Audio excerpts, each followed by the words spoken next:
What's up guys, boy Psynos here with the latest scoop in gaming news. Psynos 860. Shenmue 3 backers are pissed guys from the move from the Steam store to the Epic Game Store, which is an exclusive. And no guys, it is not coming to PC anytime soon. But at least you're gonna get a refund. Epic is gonna throw money at all the problems and it's all gonna go away, like always. Alright guys, so Shenmue backers are taking this serious. I don't know if they're just being petty or they just don't want to download another launcher.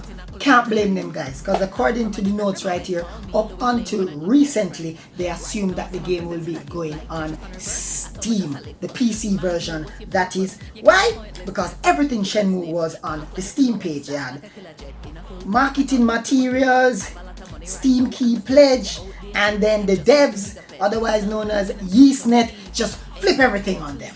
The whole thing hurts even more guys, because the only reason why Shenmue 3 exists today is because of crowdfunding.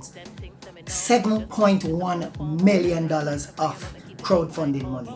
What? For full news on each topic, click the link down below and watch it. Journey with your boy, and thanks for watching.